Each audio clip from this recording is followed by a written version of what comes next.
asalaamaaleykum wa rahmatullah mbokk yi na ngeen def ñu ngi leen nuyu bu baax di leen ziar mbaa yéen a ngi ci jàmm alhamdulilah. di la fàttali ne yaa ngi sa canal Dara Man Mobile ngeen fi amee seen astuce yu am solo yi ki leen defal vidéo yi di Serigne Xuma di la ñaan yow mi nga xam ne abonné go nga capté chaîne bi ba bépp vidéo bu ñu defaat nga mën ci jot YouTube envoyé la notification bi nga xam ne am na vidéo bu ñu dugal.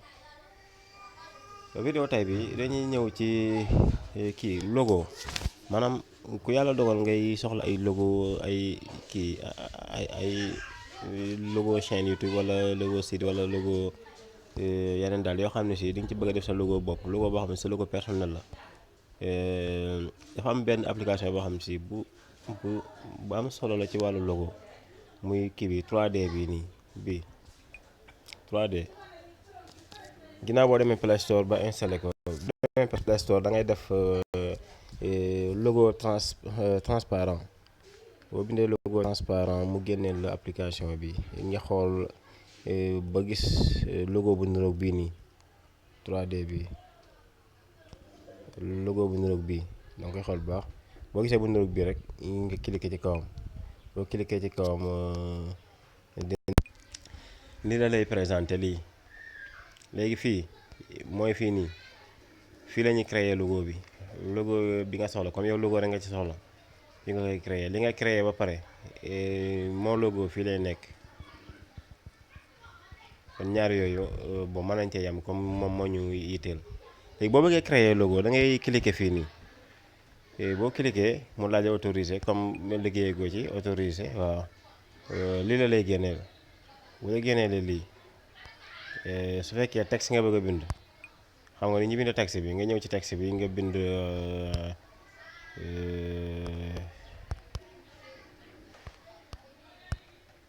Dara Man TV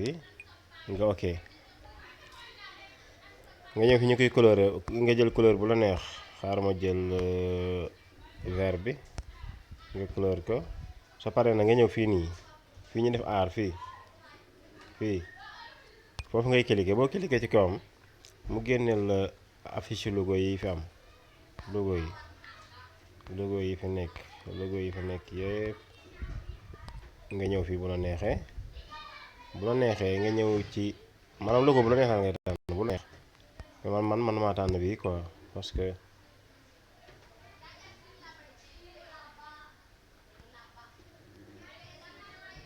ma tànnee bi nga ñëw fi nga koy wëndeele fii nii fii nga koy wàññee fii nga koy defee mu tourné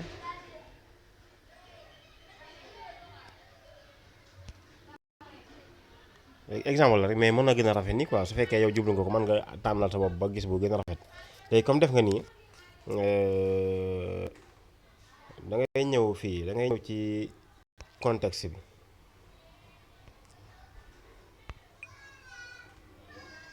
voilà pour nga am ko muy logo bu dikki daal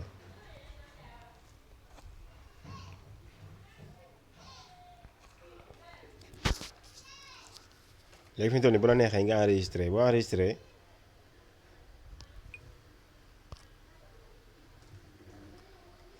fii itam bon trait bi nii